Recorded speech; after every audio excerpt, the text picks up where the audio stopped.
732 BC, after a year-long siege of the city, the Assyrian king Tiglath-Pileser III began the offensive.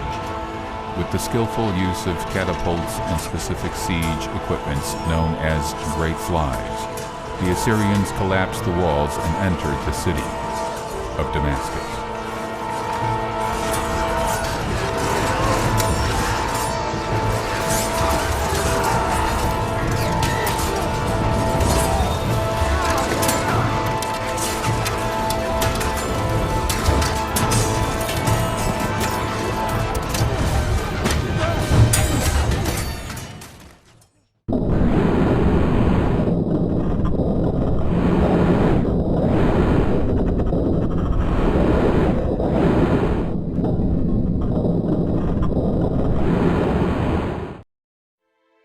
Everyone has two homes.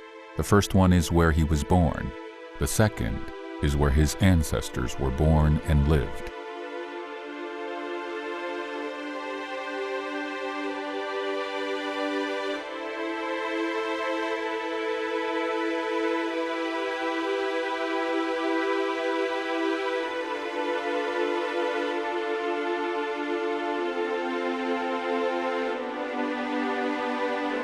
The earliest mention of Syria in classical literature occurs to the works of Aeschylus and Herodotus, at the time when the Greeks became acquainted with Assyria.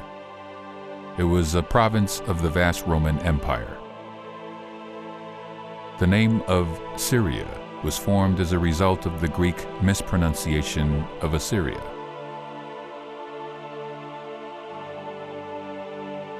In times past, Syria included the countries known as Aram in the Old Testament. Those were Assyria, Mesopotamia, Babylonia, and Palestine, the entire area spread over Egypt into Arabia, the Tigris, and Cilicia. The land of Syria encompasses an immense collection of cultural and historical monuments. Over time, it has been repeatedly ruled by Phoenicia, Assyria, the Hittite Empire, Rome, Persia, Egypt, Babylon, the Damascus Kingdom, Byzantium, and the Arab Caliphate. Each of them has left definite architectural tracks of their power.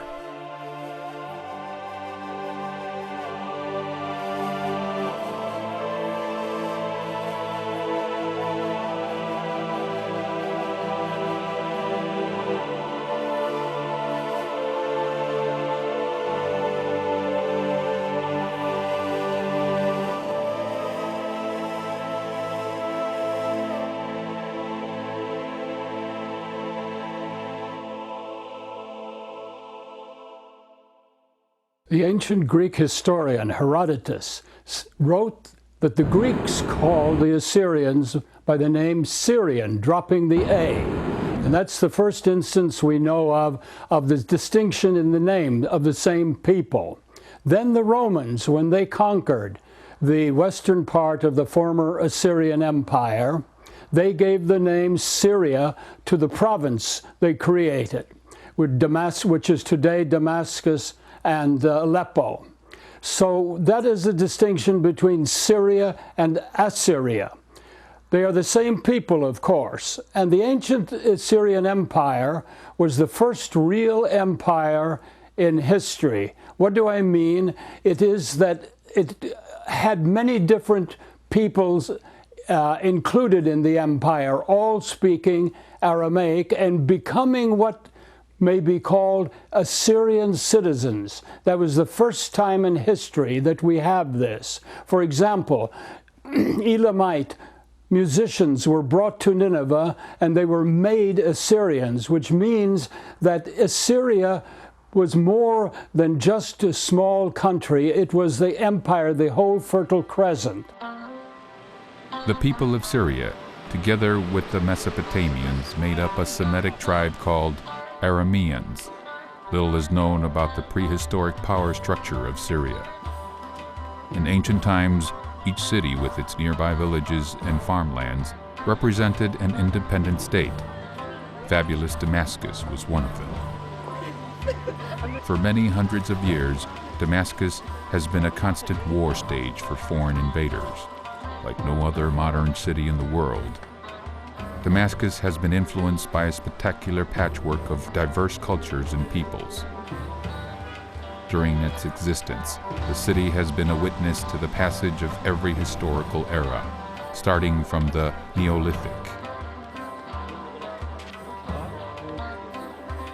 Like any major city in the world, the present-day Damascus is also touched by new high-technology mainstreams, and yet one can still feel significance of age-old discoveries.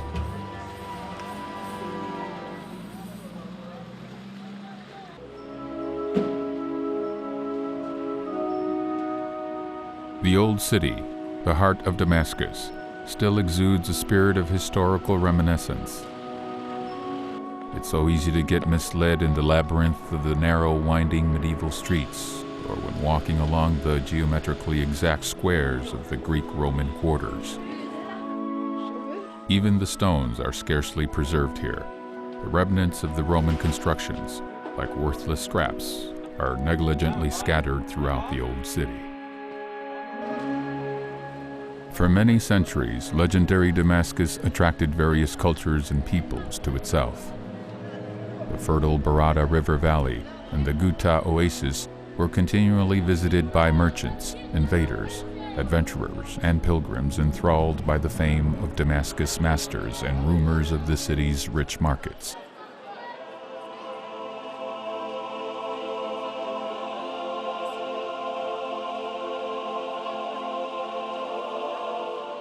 As the legend has it, this is the land where Cain killed Abel and where the biblical king Nimrod was buried. Damascus was where the temple to Jupiter was erected and where Apostle Paul adopted Christianity.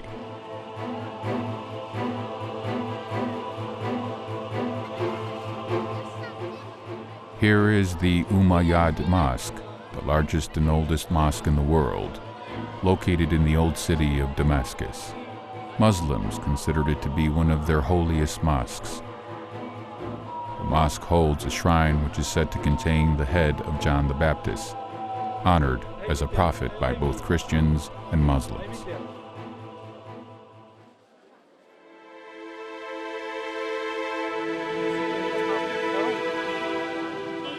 Eight gates gave entrance to Damascus. Today, the quarter between the gates of Bab Duma and Bab Sharq is inhabited by Christians. People belonging to various Christian communities, such as Armenians and Orthodox Syrians, live here.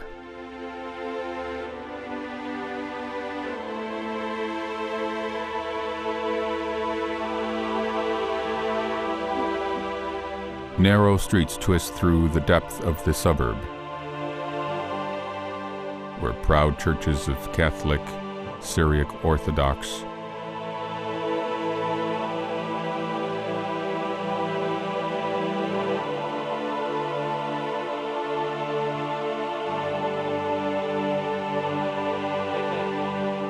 and Armenian Apostolic faiths rise grandiosely into the sky from among residential buildings.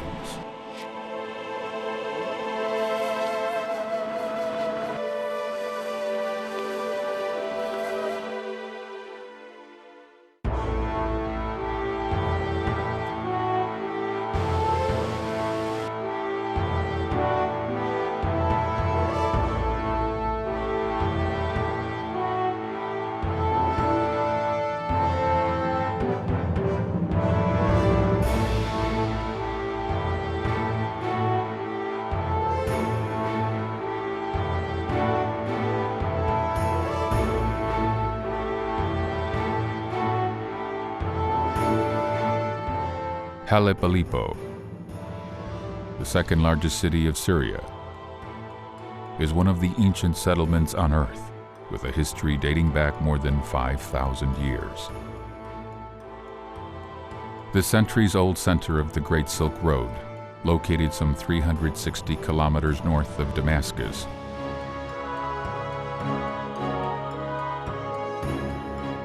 is rich in historical monuments. The 12th century citadel of Aleppo, erected in the place of an old acropolis, is a distinguished example of the medieval Arab fortification art.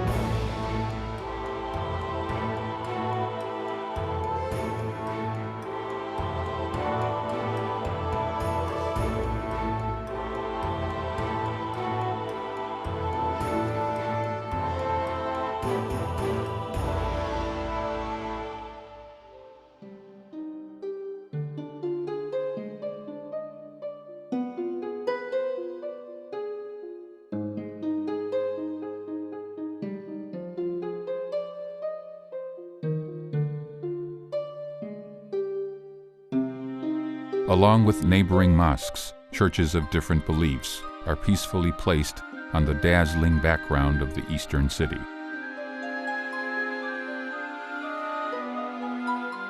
Those shrines are revered by every Christian. A few years ago, a miracle happened in the courtyard of St. Joseph Chaldean Church in Aleppo. The statue of Virgin Mary started crying bloody tears. Countless pilgrims now come to pray and venerate the Mother of God at this site.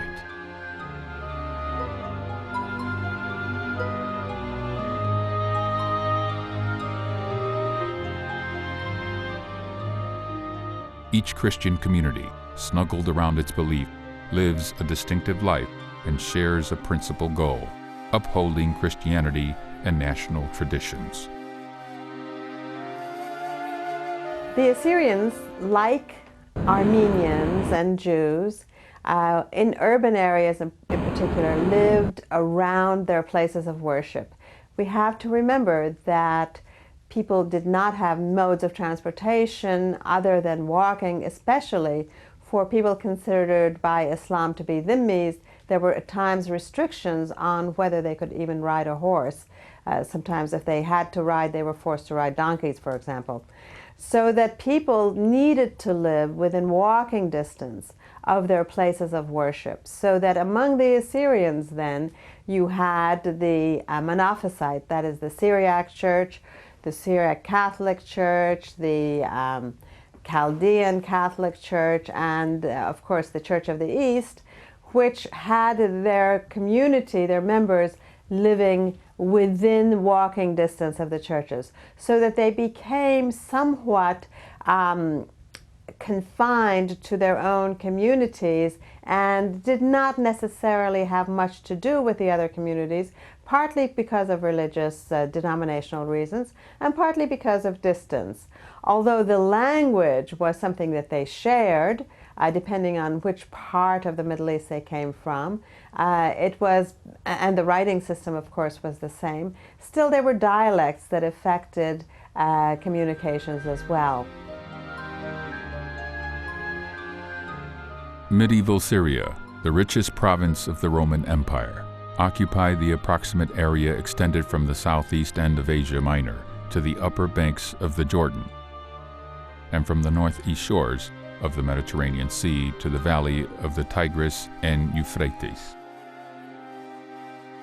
In the works of medieval Armenian historians, particularly of Moses Khorenatsi, the Roman province of Syria was called Assyric, the Syriac people, assyrer, and the classical Syriac language, assyrerin.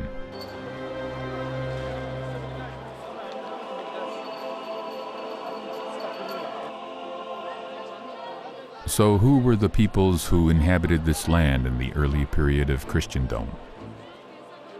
As far as scholars believe, the ethnic composition of Syria in early Christian times was not homogeneous.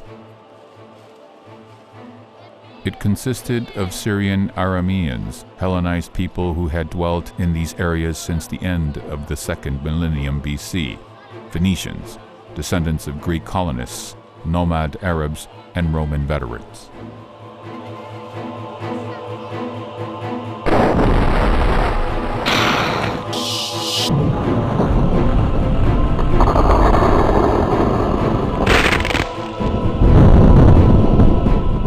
Several small independent city-states were formed in the Roman era to the east and southeast of Syria.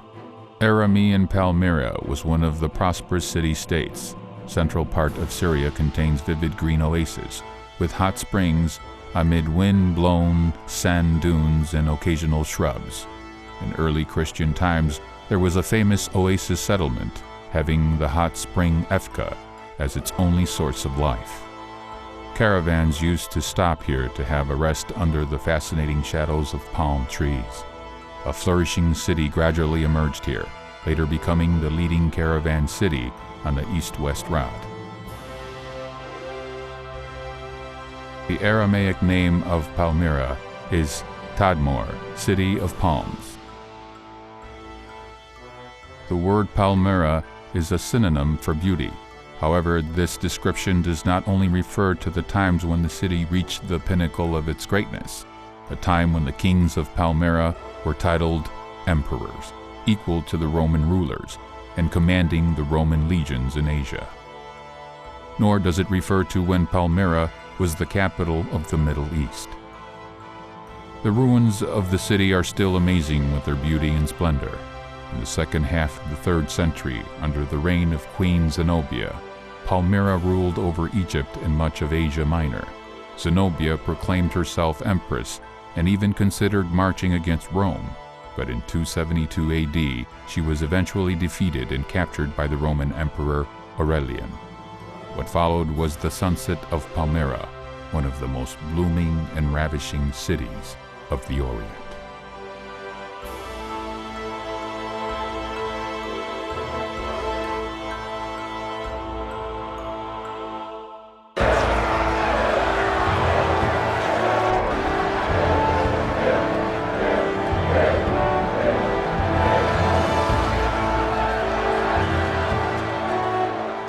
Panem et Circenses, bread and circus games.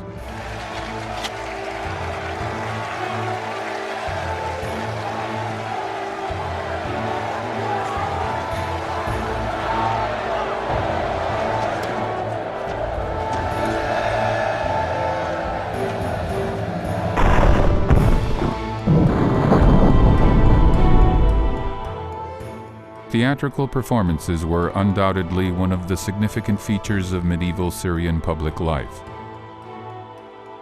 The Middle Ages witnessed a severance of ties with classical drama and a return to its dramatic folklore traditions.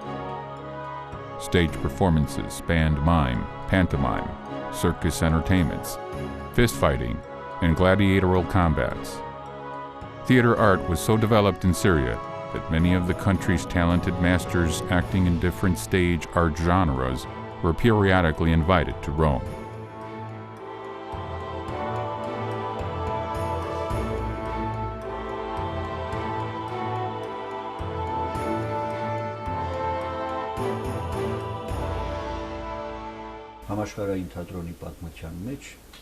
There is a long period in the history of the world theater which is not researched so far.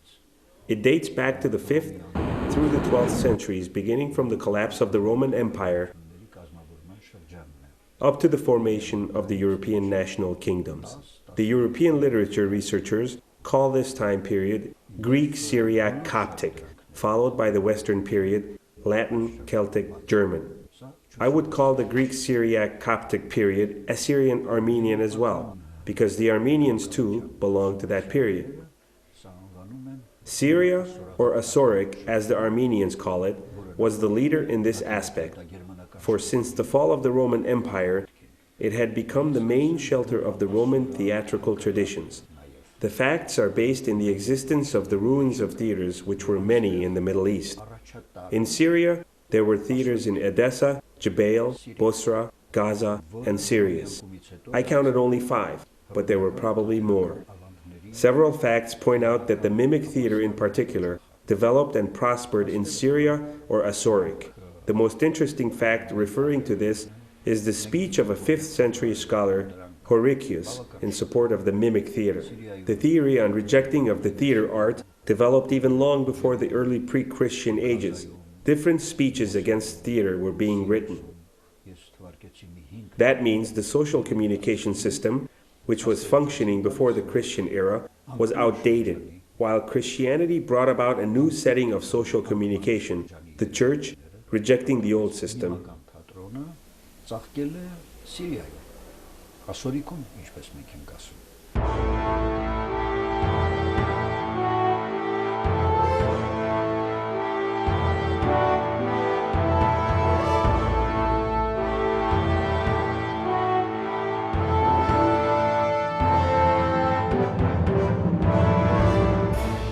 The amphitheater in Bozrah, one of the finest monuments of the Roman era, has been miraculously preserved in its original form.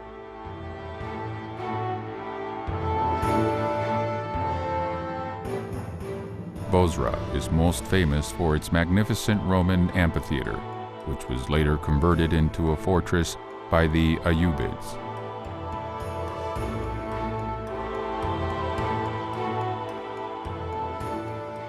The original theater seats 15,000 people, and its stage is 45 meters in length and 8 meters in depth. Its acoustic design is such that all members of the audience can hear the actors without the use of any special equipment.